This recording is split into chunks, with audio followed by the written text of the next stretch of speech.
Welcome back to another Fired Up Friday with Candidly Tiff and Miss D.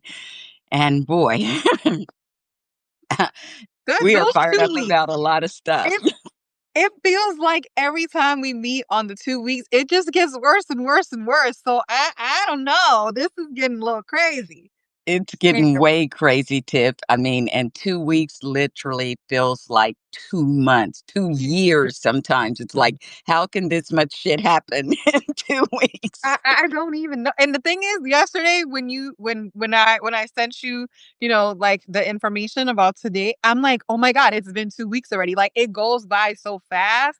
And I It feel really like does. it's like this, it feels it's going by fast, but it also feels slow. So I don't really know, like it's just a weird feeling because it's like the days are so long, but yet the time it's like, can we just get to like 3 years and whatever many months it is to get away from this man? Like, that's how it feels. Like, I just can't take it anymore. I think we're all I know. Welcome, everyone. We're so glad that you joined us. Throw us up some hearts and, hit us up in the chat. We have a lot of things on the agenda, but we'd love to have you chime in on the chat. I mistakenly, for whatever reason, it was turned off last week, and I don't know why, but if that happens, let me know if you guys can't comment because we really do want you commenting and being a part of the conversation. And I kind of want to, kick it off with Tiff, really, because you have been on this from the get go, talking about the shutdown because it's real, it's here, we're in it. We are definitely in it. And I just left a meeting with the governor. So we had a couple of content creators come to meet with him this morning to talk through what is happening because I don't know if people realize this, but Maryland is going to be impacted the most. We have a lot of federal employees, a lot of federal contractors, and it just seems like we are bearing the brunt. We voted for Kamala Harris, guys. We third most votes for Kamala Harris in terms of percentage, and somehow we are bearing the brunt of this mess. So it almost feels, and the governor agreed that it feels like kind of like payback, right? I mean, Trump is about vengeance, and we are now going to suffer through this because of that. DC as well. DC, voted for Kamala like 90%, and here we are. So there's no breaks. There seems like there has been no break in what we have going on. So it started the year with Doge. I think we started these conversations way back months ago, March, maybe April, when we started these. Yeah. We were talking about Doge and the impacts of Doge. And here we are in October, and we are still talking about the impacts. And now we see that we are now living. This is not a secret. This is not a game. This is not some mystery. We are now living in Project 2025. And, And they're bragging about it. and they're bragging about it and don't care. And Trump is like, he pretended like he didn't know what Project 2025 was, when all along he knew what it was. This is their plan. Was it the Heritage Foundation who Yeah. created this plan? I mean, this was something that they wanted to do. And it just pisses me off because the media acted like Kamala Harris and the Democrats were exaggerating about this when it was in writing. It was not a secret. And I remember you being one of the first people to talk about Project 2025 on Advocacy Arena. And that is when I first heard about it. And then later on, we start, seeing more and more information about it. But we are now living in it. And it is not good. This is hell. I say this all the time. We are living in hell. And I think that people think I'm joking when I say that, but I really feel that we are. This is hell on No. earth.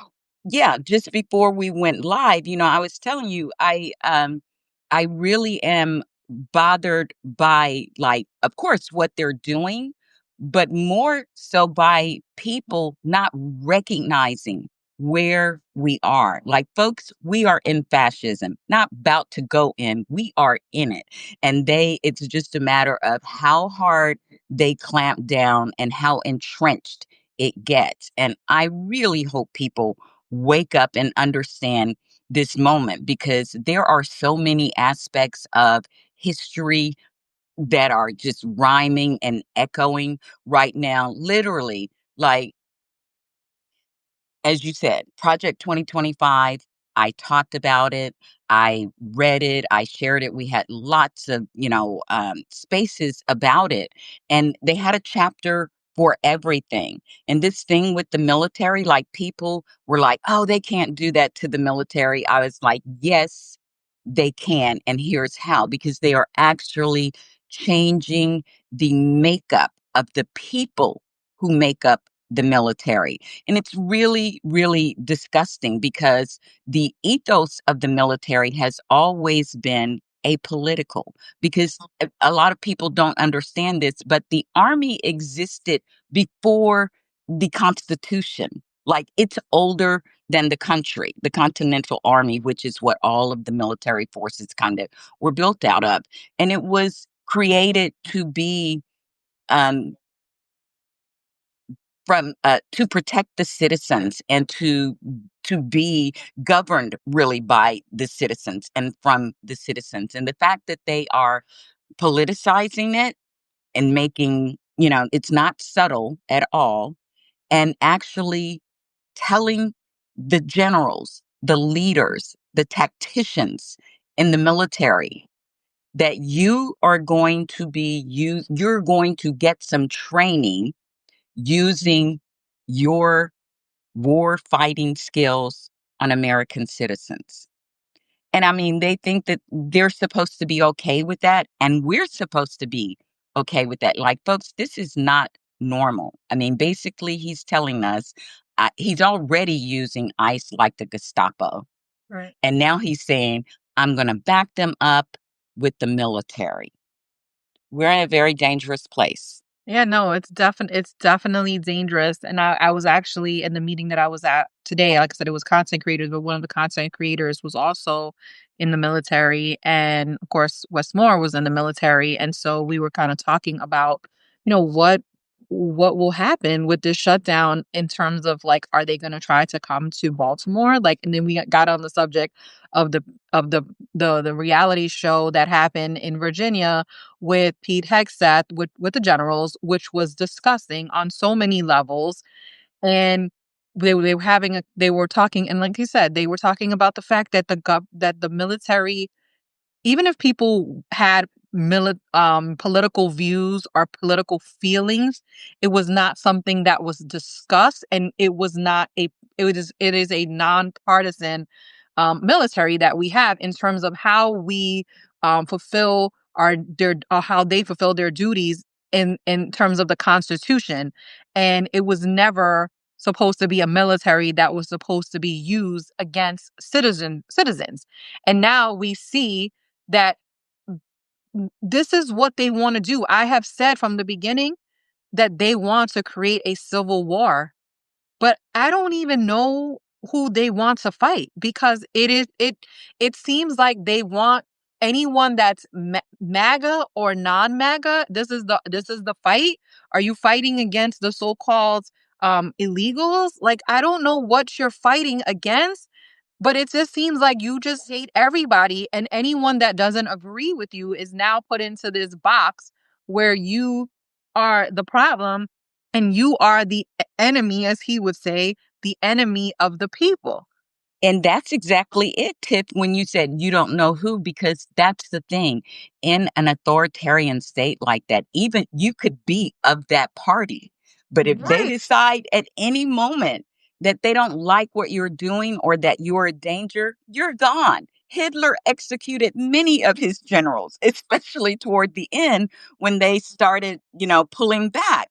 But he did it in the beginning too. It's also a way of keeping people in line, and to make them keep their mouth shut, because it's like, if I do this to them, you don't stand a chance, you, the regular, you know people.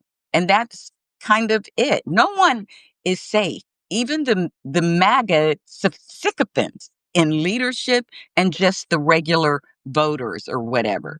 You may think you're good because, you're in their corner, but no one is safe. And that's what people need to understand because it could turn at any moment on anybody. And the fact that the leader is not right, something's not right with that dude. Yeah, because what was even that? I mean, first of all, I'm gonna say this. When I heard that he was having a meeting with the generals and they were going to be at Quantico, and I'm like, okay, is going to be a private meeting. I did not realize that this was going to be a public display of foolishness. I woke up that morning and I see Aaron Rupert and I call him Asen. I don't even know that's his name, ACYN. They're posting video of this, and Pete Hegseth is talking on stage, and I'm like, is he doing a TED talk? What is happening here? I did not know that this was what was happening. I from what I read, they were going to be in a bunker, and I'm thinking, me thinking like I'm watching Scandal, like everybody's in a bunker and no one's gonna know what's going on. And now I see this whole display, and I'm like, holy shit, this is like a reality show where this man is on the stage and he's talking. He's saying he doesn't want fat generals, and the only thing I could think is the commander in chief is fat as hell. Like, what is happening here? Like, this is madness. This cannot be real We're life. in the upside down because literally they're hearing all this from a drunk who, from inside sources and stuff, say that the man is manic, like he's going through DTs all the time, and he is not well. And he also, like besides the commander in chief being fat, um, he talked about basically what he was saying was we are getting rid of the IG. That's the inspector general, folks. That's where people take complaints. So what he's saying is we are getting rid of, the woke. That is DEI and women and Black people and anyone else who doesn't conform to their idea of patriotic citizens. And you don't have any protections. The IG cannot investigate because they already got rid of the JAG Corps right after he was nominated.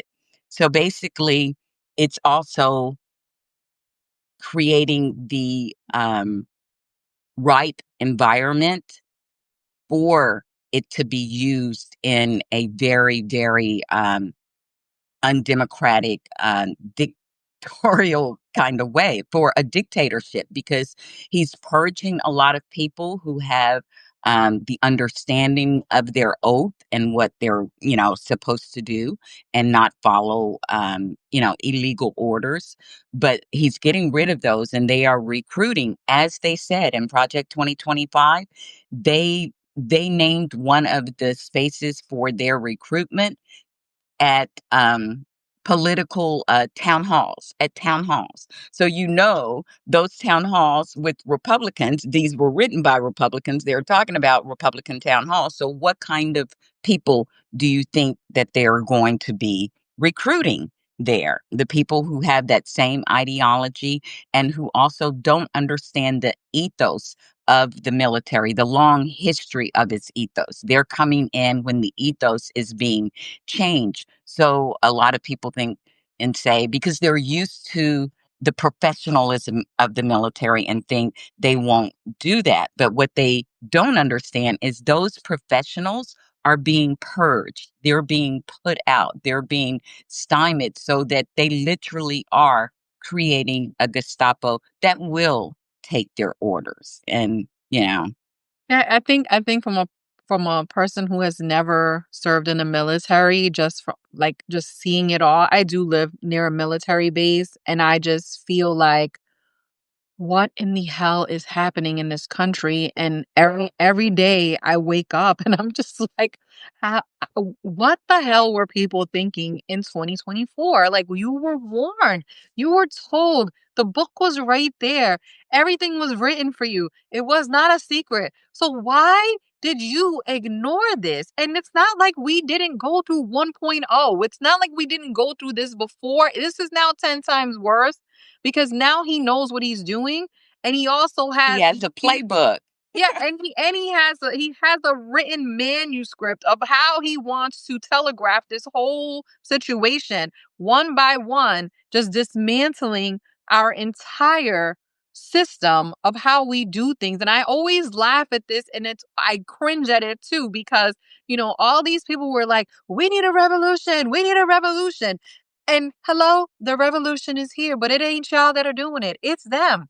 And this is the most dangerous type of revolution because you don't even know what's going to happen next. These people are giddy. They're giddy about the government shutting down. Why? So they can get Russ Vought and all these different, or Vote, whatever his name is, to be able, I don't even know his name. He's the Let's author of just that Project. evil devil who Yeah, is in charge of the OMB. I'm a bald head devil.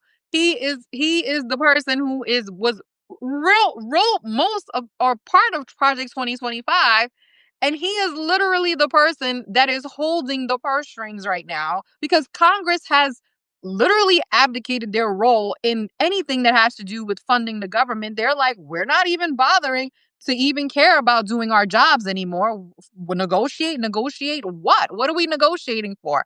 They don't even care. Everything goes through Donald Trump and whatever he wants them to do. And if he says tomorrow go negotiate, guess what? They will go negotiate. It is Exactly. sickening.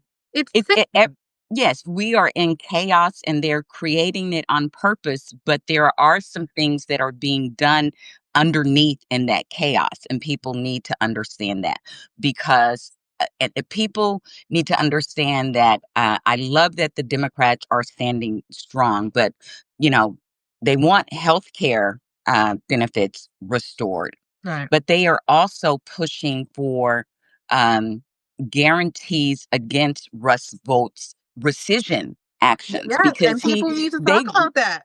yeah, they grilled him on that when he was being nominated, and like all of the nominees, he just flat out lied. But I don't know if you remember when Senator Cory Booker had his long floor speech. Was that around the first That CR or There was a right. It was after. It was like maybe a month after or a couple of weeks after. Because remember, everybody was pissed, and he came up with that, and then people started being like, okay, well maybe Cory Booker is fighting for us. So it was definitely after the. It was definitely it was probably, I want to say, end of April, maybe around that time. right? Things are happening so fast and so I much. know. But anyway, part of the reason that he was doing that also was to ensure that, like, even people say Democrats come and negotiate with them or whatever.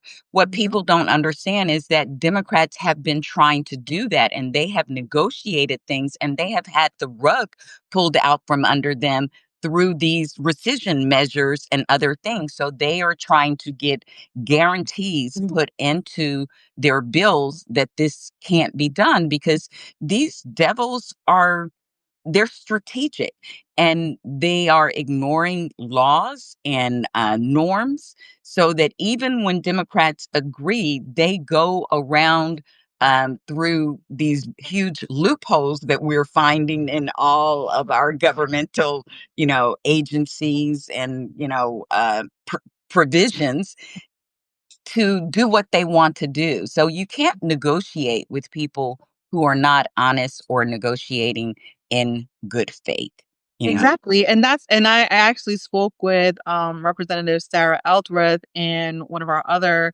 representatives I here. saw that Um interview. That was yeah, great. thank you. Rep Olszewski. And what they both agreed with, and I was so glad she brought up the subject of rescissions, was what is the purpose of Congress? I mean, what is the purpose of you being there if you're gonna give all the power to the OMB director and say, okay, well, okay, so you're gonna pass stuff and then you're gonna take it back? Like, what is the point of doing that? You are basically telling Americans, F you. Like it's and it's literally becoming what we all said it would become, a dictatorship. Hmm. And really hard for somebody like me who understands how government works to watch it happen in real time.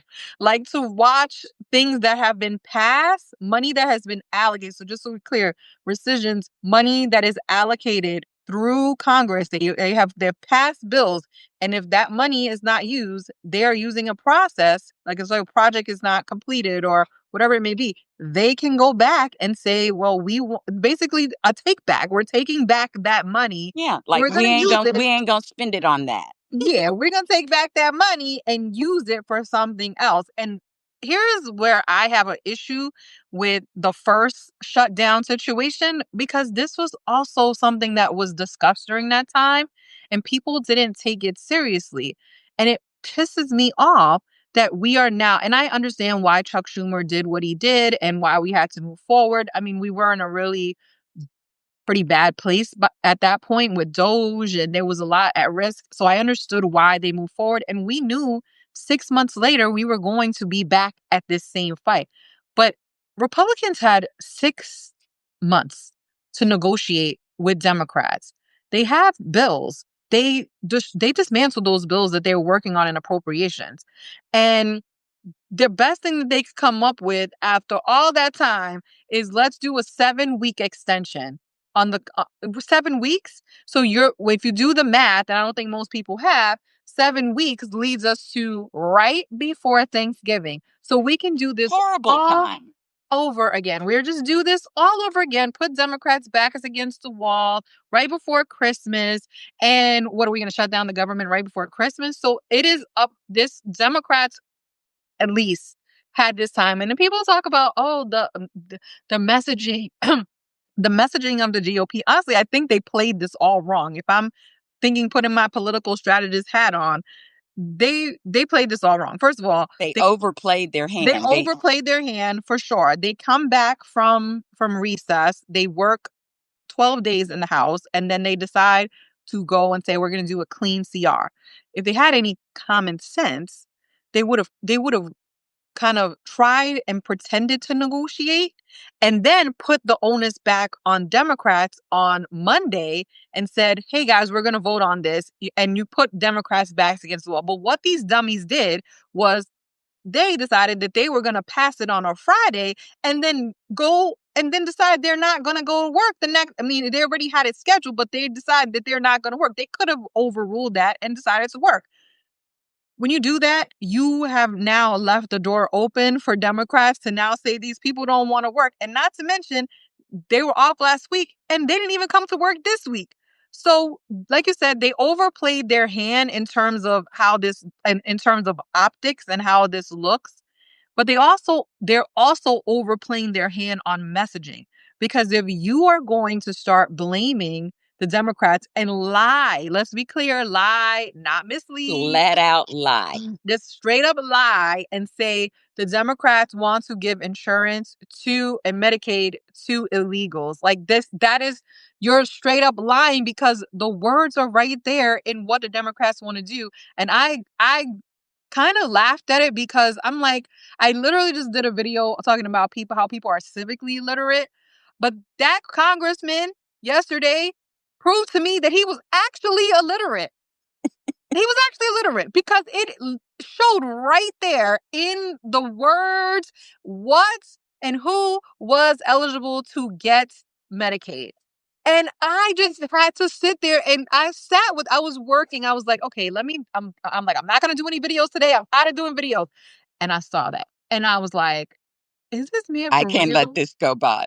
I couldn't let it go by because I'm like, it's not only that these people are civically illiterate, these people are actually illiterate and they refuse to read. And this is how we get to where we are when people do not and no longer read, but just take what the White House says, because I saw where he got that from. He got it from the White House. That Rapid 47 account was the one that posted it. He took the screenshots, tried to make like a new like like Post. like a digital a graphic, and he didn't read it. And this is what happens. So it's like this is just MAGA in itself, where these people do not read. And it is scary that there are people in this country people that are running this country, who are in our Congress, who do not know how to read or and What choose about not. in the White House? And those that can read know that they can't read, and they take advantage of them because they are doing all sorts of things. And I mean, I think it's disgusting, and it should alarm people. Like, no matter what political, side you are on, but the fact, like you talked about that big display in front of that was just like for propaganda, to exude power, to be able to play that and to show that in other places. But actually, that too played very weak, because if you Yeah. got to boast that much or whatever about strength and warrior or whatever, like, people know, like, you're all taught, Yeah, uh, it didn't even come off, like, it didn't come off I think, okay, if it was a different week where we didn't have a shutdown and this happened, it was, like, too many things happening in the same week, and so it came off absolutely tone deaf to, I think, pretty much anyone, especially the people that were in that room that are running our military. It had to come off as, like, totally stupid, and then it's like, then we have this shutdown the next day, and we are just here, and these people are just lying. They're just lying out their ass. Yeah, you have a shutdown. You're talking about sending military troops into American cities, but military people aren't getting paid. Like, people Right. whose families, military families, are already going to food banks and places like that because they know that they're not going to be paid. Some of them were using snaps and other things even when they were being paid, because I mean, like, people most of the time join the military out of, a feeling of patriotism, something, bigger than themselves. It ain't for the money, for sure. Right. Well, You get. the thing is, I know people that join the military because they wanted to have, like, a job. They didn't go to college, and they're like, "Okay, well, I'm gonna go to the military. I can, be able to have housing. I will be able to even get a college education while in the military." And so I think the way that they are going about this, why would you join the military? The goal is to not have people like us, you and me, people that look like us, people black, Hispanic, Asian. They want white recruits, white male recruits. They don't want women. Mhm. They don't want anyone, and you better not be fat. Let's be clear. You better not be fat, and you better not have a beard or anything like that. Like, these whole restrictions, first of all, they're gonna have a hard time recruiting. Like, let's just say that. Because Well, why would you that's the want to scary join? part, because they you know how they go on and on about DEI or whatever, and people being unqualified. I mean, literally, it is the opposite, because the people that they have gotten rid of, like women, black women are the most degreed, demographic in this country. So that's another reason why they hate us. But they also have gotten rid of people who were qualified, spent their life training in all of these things, and replace them with, people who look good on, like on the camera or whatever, but they have absolutely no skills, no training, no background whatsoever in those things. Like the guy they appointed to the FAA. I mean, the dude right out of college or whatever, like, across the board. They have put these mediocre white men in place and talked about, them being alpha males, and, Yeah. just So presenting much all of of this stuff. But merit.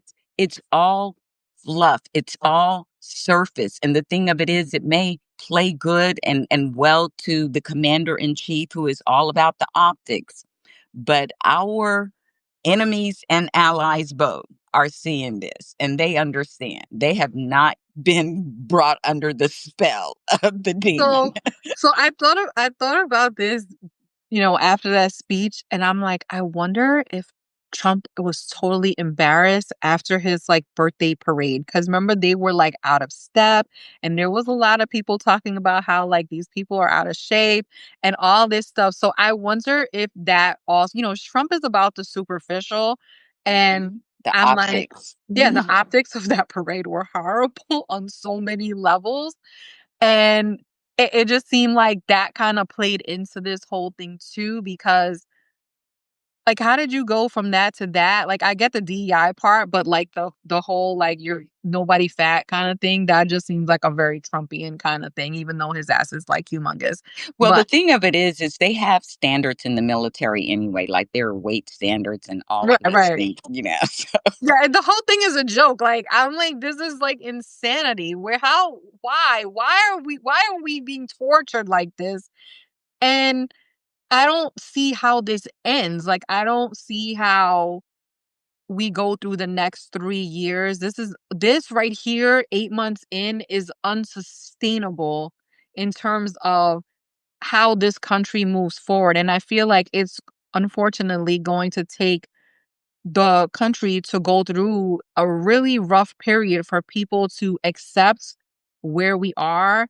And I also kind of thought about this in the car today while I was coming home from my meeting, that Texas, they decided that they were going to redistrict, but they redistrict a lot of those districts with thinking that Latinos were going to show up the same way they did before. But Texas is also one of the states, and other than Florida, that has the largest amount of people who get ACA subsidies. Those people are now going to have to pay more for their insurance. Are those people going to vote for Republicans knowing that they took away their subsidy? They're not thinking straight and they never do. But these are the things that my political mind thinks about, because the issue for Latinos, as they say, on why they voted for Trump was economic. We know there's other things that come into play with that. But if we are strictly talking about the economics of this, you are paying more for food. You are now paying more for probably insurance, because remember, Texas does not have the Medicaid subsidies. yeah, like Tennessee, they didn't expand it. Yeah, they didn't expand. So you are likely on the ACA to try to have a cheaper policy unless you actually have a job, and these people are now going to have to pay more money. How does that now play into the idea that these people are trying to cheat and steal the 2026 election?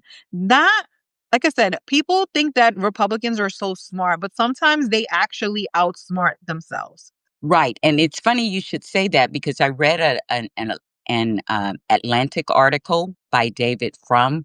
It kind of escapes me, but he really described what you were saying there in this article.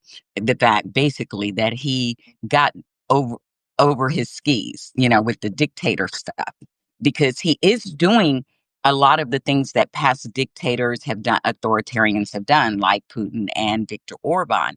However, Frum says, but he got the order wrong, because what they did was they initially were working very slowly to consolidate power, you know, in all the places they needed to. And then that's when they lowered the hammer on people, like taking away economic, you know, benefits and things. And then when the people felt it, they had already consolidated power. So it was not easy for the people to rise up or to do anything about it. But what Trump has done was put the economic pain on people while he has consolidated some power and some things, um, not to the degree that he needs. So people can still now rise up because they are feeling the pain already, you know, as you said, with the subsidies, with just the general price of things because of his tariffs. And that tariff thing, even though he was boasting, he's so proud of it, that will prove to be one of his biggest blunders, because that wasn't part of Project 2025. And Yeah. if he had left that alone, but what he is doing, because we've got farmers here in Tennessee, Mhm. we've got a special election. In fact, the primary is ends on this coming Tuesday, Okay. and the election is December 7th or something like that. I can't remember the exact date, but it's the first week, like, of December, and this is for Mark Green's seat. in Congress, and they have farmers in that district. It's District 7, whose soybean is their largest crop. And because of what they've done to China, those farmers are hurting. They have no buyers for their Right. crops. They are actually calling it Farmageddon, like literally. Or Armageddon. Oh my Yeah. god, that is Yes. so funny. But yeah, that I don't think, again, people tend to think that Republicans are so smart, and I just don't believe that because I know how stupid they really are. They have a few smart ones among them that are, can do some strategic things, but I agree with you. Yeah. They're not that smart. And even as I look at the shutdown and how they allow Democrats, people complain about Democratic messaging, but guess what? I don't think that messaging is all that great on that side because they have gone too far and they've taken it too far. And then you also have, like you said, the again, Thank Trump you, Lot Scott says Coast. Yeah. Trump. That election Oh, is okay. December 5th. So Yeah. So thanks for, Trump's yeah. so Trump's whole like thing is, about America first, right? But Hmm. then they're like, "Oh, we're going to give $20 billion to Argentina." I mean, that's not America And the first. shutdown doesn't stop that money from flowing to them. Right. It doesn't stop the money from flowing to them. And then Argentina's like, "Oh yeah, by the way, we're not buying soybeans from y'all either." It's they're like, "You hit us with these tariffs and we don't want, but you can give us our $20 billion so we can stay afloat." Like the stupidity continues over and over and over again. And then he's getting settlements. I think somebody said, Kerry said about the stupid ballroom. He's Exactly. that he's just settling. I forgot who he settled with last week that they would said that they would give him money towards his towards his ballroom or whatever, a I think library and all these different things. Like the people need to really fight back. And I think from it was you YouTube. too. YouTube, thank you, Carrie. Hmm. I The one thing I will say, while I don't think messaging is like perfect, and I don't think there is such a thing as a perfect message because there's so many different moving pieces here. The one thing that I do think that Democrats needed to do this week is one thing that they did, which was fight back against lies. When Call Republicans it a are lie. lying, you need to call that thing a thing. Don't sit here and bullshit and try to play this game with the media. The media is complicit in all of this. And the moment that you give them an inch, they will take the whole entire damn ruler, okay? Hmm. They know how to manipulate and play to certain audiences. And I was so happy to see multiple Democrats, whether it's on MSNBC, CNBC, CNN, just call it a lie. God damn it. Look, I'm so mad my phone fell. I just call it a damn lie. A lie is a Exactly, lie. because that, and I'm glad that's one of the things that I am glad to see that the Democrats are starting to catch on with it, that the media, corporate media is not their friend, and don't fall for the bait of their framing. Because they ask them questions with Republican framing, and Exactly. Democrats are starting to catch on, like no, and calling things a lie, like stop being polite because it is Right. a flat out lie. Like they are trying to gaslight America.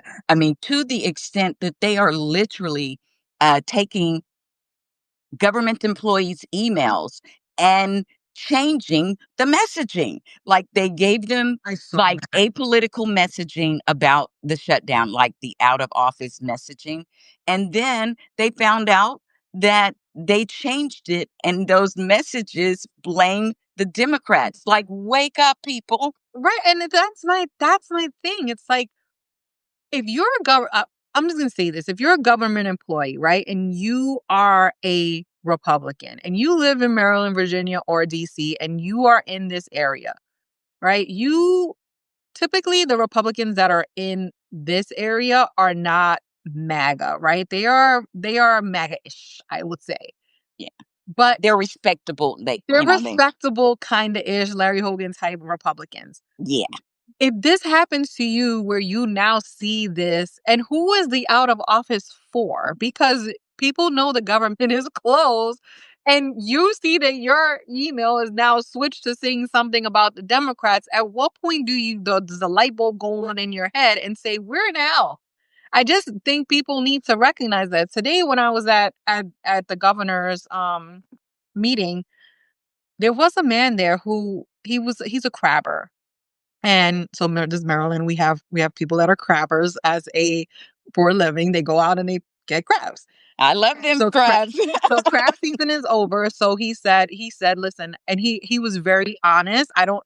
They invited him. He must have. I obviously didn't follow him, but he has a decent size Instagram account where he talks about crabbing, and his account is nonpartisan. He doesn't talk about politics per se, but he said, "Listen, I don't necessarily," and he's telling this to the governor. I was just watching how this all played out. So he's telling the governor, like, "Listen, I don't always agree with your politics, but I do appreciate the fact that you are fighting for all of Maryland." And the conversation was very interesting because I could tell that he was probably a Republican. He's not a Democrat. I know that he could be an independent. He could be a Republican, but he was definitely not a Democrat, right? And the way he spoke to the governor was so respectful and it was so kind. And he was happy to be invited to this event. This is the first time he had met the governor. And he was like, listen, I have a staff and I dropped everything to come here because who turns down coming to meet the governor? And he was really excited to be there, but he was honest. And I found his honesty actually endearing in how he was talking and his thought process. And he said, listen, I'm not a political person. I'm just not. I know what's going on with everything, and this shutdown, impacts business. It impacts small businesses and people who are not going to be able to eat out as much. They're not going to be able to do the things To that they eat my normally. crabs. Yeah, to eat his crabs. Crab season is over. We don't really eat crabs in like the later months here. But nonetheless, if you are still a business owner, if you are a person with they send everyone back home in DC. I mean, they send people back to work in DC. So those people are now not coming to work. You're going to impact the businesses of the people who they get lunch from, who the trains. I mean, all these things get impacted that people don't necessarily think of when it comes to the economy. And I just thought the conversation was so interesting because you had different dynamics. So you had myself, who was probably like a more of a moderate, sometimes leaning more to the left, sometimes depending on the issue. And then you had somebody who is nonpartisan. And then you had somebody who's also like, it's like he's like a guy from Baltimore and he just talks about stuff, but he's pissed. He's in the military. He was in the military and he was saying that Democrats need to fight harder. And he's like going on his whole spiel about Democrats. And we had Elizabeth Booker, who is hilarious, and she's just real. And she's like, I don't even like Hakeem Jeffries, and I'm mad about the way that they're messaging. And we're all just having this conversation. And I just miss that. I miss that so much where people can be in a room and just have conversation. While Like, we may not agree on everything, we need to get back to that place. And I thought about it on the way home and I thought maybe this will do it. Maybe this is the one thing because people are going to be impacted, whether they are Republican, whether they're independent, whether they are non-political. At some point, this touches you in some kind of way that maybe people we can break. We talk about partisanship all the time. Maybe this will be the one thing that can break people away from that and say, let's start talking. Maybe. I don't I know. I hope so, and it's funny that you shared that story because I was just chatting on the phone with some folks last night and have kind of a similar story, because we have, the polarization has been, intentionally created to keep people from talking because even though we may have differences or whatever, when it comes to coalescing around things that impact us all equally, we could come together and overcome that minority. So they don't want that to happen. So Right. they continue this kind of propaganda to keep the polarization going and to increase it.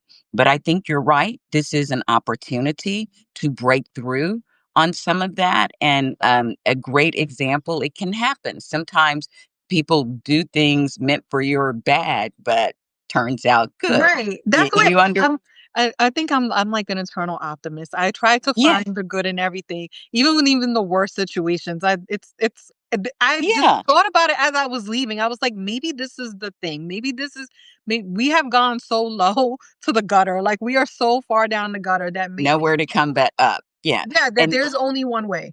yeah, well, Justin Jones, I have an example of them doing something like this in Tennessee. You know, they tried to throw him out because he was, being very vocal about gun violence or whatever. And, he overcame that and he came back in a special election. Both the Justins did. Mhm. And so then they couldn't punish him that way. So then the next way they wanted to punish him was removing him from like really important committees and things. And they thought that they would kind of like banish him. And they put him on the agricultural committee. And so Justin was like, I'm going to rock with this. I'm going to roll with it. So he started going out to all these farms and these rural areas. And kind of after the legislative session, and he would be giving reports from different places or whatever, and very rural, very MAGA places. And he would be giving these positive reports about farms and different sharing things that he didn't know, about Tennessee or about farms. And so what the report that he gave at the end of the legislative session was really a win because what he said was, yes, they did this to me to punish me. But I'm Mm. like, I am going to go out here and see, what I can do because I am a representative and see what these people need. And what he found was, of course, they were getting all this propaganda about him being this radical leftist and all of this stuff through their propaganda channels. But when they met him, they Right. fell in love with him and he, showed them that he cared about them and he was fighting for the things that they cared about. So it kind of backfired on the Republicans. And And I think sometimes that with all this propaganda that has been thrown against Democrats is the reason why we need to show up and we need to open the door. Not saying that we have to let everybody in. I'm saying that we sometimes need to take the initiative to go out and try to talk to people that we don't necessarily talk to. I mean, there is battles between Democrats. We all know that. Like yeah, last night, I was fighting with Rokana because he drives me crazy. I saw that. He drives me nuts, and I people get mad when I'm like trying to talk to them, but I'm like, listen, Rokana, listen, Well, I'm he gonna. seems amenable to conversation, Oh, and he I likes think it. that's Oh yeah, no, important. he. Yes. Yeah, Yeah. he is one of the people that although he drives me mad because he says crazy stuff and what makes me want to go crazy on him, I know how to talk to him now. So I have I can be diplomatic when I need to be. So with Okay. him, I try to be diplomatic. Like, don't. First of all, you're coming from my con. If it was anybody else, I probably wouldn't care. But you're I coming saw that. Yeah. from my congressman, who I adore. And while I may not agree with my congressman on that issue, or we may have differing opinions, we talked about this the other day that we need to allow for people to have differing opinions. We are not the same people. We're not Democrats are not the robots, same. Yeah, like we're not robots and we don't all agree on the same damn things. So, yes, I may not agree with my senator, with my congressperson. I have even disagreed with my governor, and everybody knows that I adore my governor. I disagree with my mom, and I damn sure disagree with my dad. So why am I not allowed to disagree with my Democratic elected officials if they do something that I don't agree with. And they can disagree with me too. But it is to the point where we no longer allow for any type of disagreement to occur. And we can't even have conversations about it. And that pisses me off because I feel like, bro, he agreed with me after I told him. I'm like, no, he's allowed this. Whatever Zenny's truth is, that's his truth. That's what he believes. You believe in this. He's like, but it's a moral issue. Okay, your morals and my morals are not going to align 100%. We are two different people. Exactly. And that is, how is that different from the Republicans trying to be the moral police for everyone? Like, you can't do that. And I go back to, like I said, one of my most memorable periods in political engagement. And it was when I was working in the mayor's office for a Republican mayor. It was some of the best conversations that I had, because he was very entrenched in his beliefs and I was very entrenched in mine. But we had discourse, like, you can agree to disagree. And sometimes when people have these beliefs, they have been kind of adopted because of the environment that they have been in for a long time, and they need to see and hear the perspective from someone else, not like a political kind of framing or ideology, but to meet someone from that other side and to hear like that personal story. And while they may not end up agreeing, they have understanding and respect.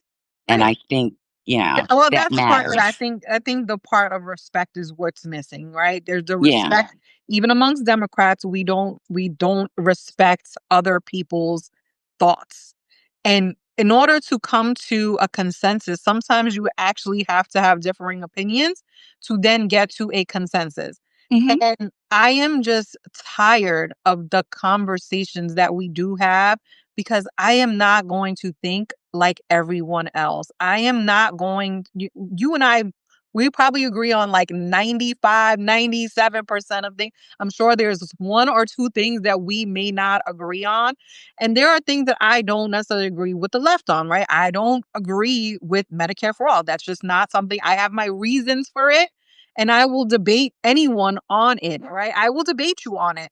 And maybe you can change my mind, or maybe I could change your mind, or maybe we will never agree on that Hmm. one thing. But the 90 something other percent of the things that we agree on, we should focus on that. And that's what I was trying to tell people this week. Listen, you can be mad about whatever you are mad about with the Democrats. You want them to message better, you want them to be better, you don't like the leader, you want we are in a shutdown, people. Like, let's focus on that one thing that we should all you wanted this, we all wanted to see them fight. They are fighting. Maybe like have their backs for like a for this one thing and then Just a minute, for like just a just a minute. minute to breathe, and then in 2 weeks, if you want to go back to when this shutdown ends and you want to be mad about like an endorsement or a non-endorsement, or you want to be mad that the person sucks and you hate them and you want to get rid of them, you could wait till next year and they could be gone. But I just feel like we are at this weird place where we are it really truly is come to the point where it is like MAGA versus non-MAGA.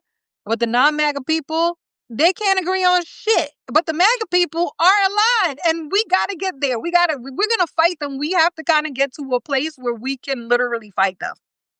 Exactly. And sometimes, as you said, it doesn't mean, I think this call for perfection, and like marching in lockstep. I think the young people who maybe have not been around and watched politics over time don't really, kind of understand that. And they have also come of age where this kind of polarization has been implemented. And then the online, like my team versus your team, kind of fighting. But like I said, this right now, it's Team America, because they are trying to tear this bitch apart. Like, really. And the thing of it is they are, Project 2025's overall goal is to create a Christian nationalist country. Okay. Yeah. No, you're right. You're so right about everything, and it just it it's painful. It's gonna be a painful another 3 years and some change that we are going to have to go through this. But I feel like I think I said it on our show on Wednesday. Sometimes you have to get knocked down in order to kind of find your way. And Democrats are trying to find their way in fighting this. And I feel like I said, it's not even just Democrats. We need to be a party that understands that not everyone is a Democrat. Like there are people who, like you, are an independent and yes, you lean Democrat, but you don't necessarily want to be a part of the party per se. So how do you message to the community? I think my governor does a great job of this. He is very nonpartisan in how he speaks. And when he speaks to people, he doesn't necessarily try to get recruit them to come onto the team. The team is Maryland. Our team is Maryland. We are one team and we Mhm. want to succeed as a state. It's not, oh, I'm a Democrat and I want you to believe what I believe. No, we are a state. I am the leader of the state, and I want you all to be happy, healthy, and prosper in this state. And I have your backs. And I think that is how I feel like other people should approach politics. I know I'm probably dreaming. That's not going to happen. But I think when I think about somebody like Bernie, he kind of he alienated so many people in it's like my way or the highway kind of thing. And I think that has really caused a big issue within our politics on so many levels.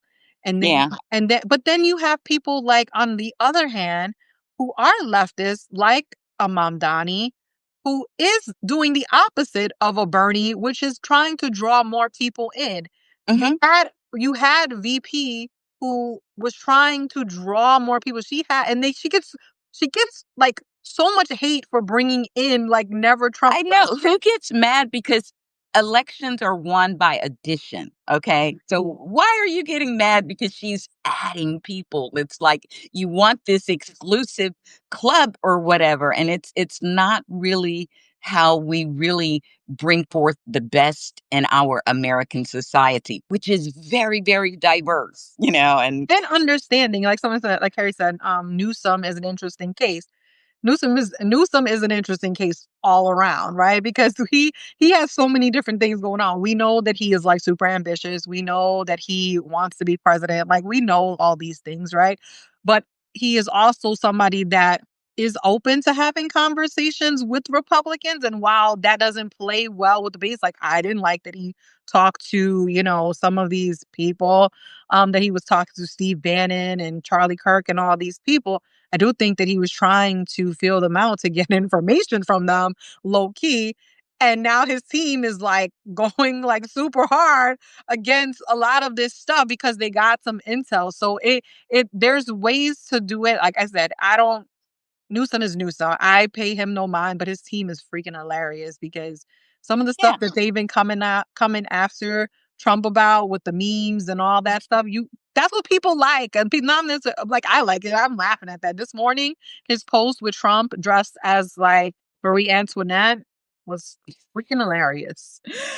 I mean, but it's true, and sometimes like that kind of messaging um, uh, affects a different, kind of demographic, a different group of people, and it hits, So I am glad that he does it, but I think that he did something else. Yes, I hated his like I cannot like something you do or you stand for. But it doesn't mean it like if especially if you are an elected official that I'm just gonna hate you. I don't want anything to do with you, where you're useful and we're on the same page. Yeah, great. But when you're not doing stuff, I'm going to speak to, those things, but not keep beating you over the head because I'm still wanting to get some good things out of you. So I like what he's doing. And I think the style of messaging that he's using basically by mimicking and mocking Trump has also brought attention to the media is failing because when he first started doing this, they started accusing him of being immature and not serious. And it's like, no, wait a minute. You know, the commander in chief has been doing this for 10 years. How come he's not those things? So it just kind of showed their bias and how they are complicit in a lot of this, and how Yeah, we're well, really sometimes you having have to fight them too. yeah, sometimes you have to shine a light on how Hmm. stupid the Republican Party is and how stupid Trump is. And that's what his team is doing. You want to go low? Oh, we're gonna go to hell. Like Hmm. that's the way that his press people and all the people that are behind it. There's like a Latina woman, there's a gay man, there's a bunch of different people. I think like 5 people in that office that they just put out stuff and they're just joking. Like they're just using him as fodder. But that is what resonates with a lot of people. And listen, is Newsom going to be president? Who the hell knows? Who cares? I don't give a damn if he's what he's going to be. Yeah. Can we We just get? Can we get we just to need somebody. We just need somebody to fight. 2026? Yeah, I just need somebody to fight. I need for California in a few weeks to go vote for Prop 50 and get those 5 seats back for us. Like that's what I need from him. And I've seen him using people actually that are smart. I mean, he's using Jasmine Crockett, he's using AOC, he's using a lot of the younger people to draw people in. And for what it's worth, guess what? That's what we need. Those are the people that folks resonate with, and that's the people we need. We need the people that are out there to go and grab those people and tell them, get your ass to the polls and go vote. We Yeah. have a race in New Jersey. We have a race in um, Virginia. Like we need to win those races. Those are must wins. I just saw earlier Abigail Spanberger's doing good. Mikey Sherrill, her opponent made a big mistake yesterday. Did you That see that? release it. No, I don't know what he did yesterday, but just that release of her information Oh, and it was all that, horrible. Oh my God, that that was was. well, yes. So yesterday they asked him like, about black and Latino voters, like, do you like are you doing outreach to them? Like there was a specific question and he was trying to avoid the question. So Oh. yeah, he's getting his ass handed to him now. But I sometimes you need stuff like that. In races, you kind of never know where things are going. Sometimes it's quiet, sometimes things pop off and then you can get a boost. And I think Trump well, not Trump, but the DOD releasing her information was really something that will change that race. Thank God, Hmm. because that Yeah. was wrong. I mean, they doxed her. They literally That doxed that that woman. I mean, not they went beyond doxing because your military record, like they had everything because they have before you even join the military, they do background checks on you and your family. Like all of that stuff they released, that was crazy. And it should anger people and also scare the shit out of them. Like Right. putting these dots together of, this elected person having all of her military records and things released like that easy. The civil servants having their emails changed like that. One person said that when she discovered it, she changed it back and then checked, and they had changed it Oh back. my God, that's insane. Yeah, there's no Yes. privacy.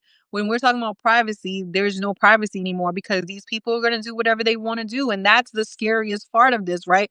There's Hmm. no more checks and balances.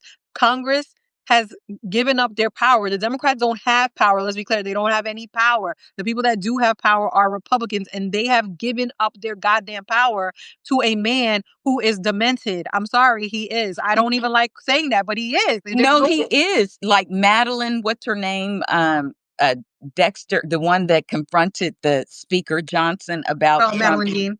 Yes, yes, yes.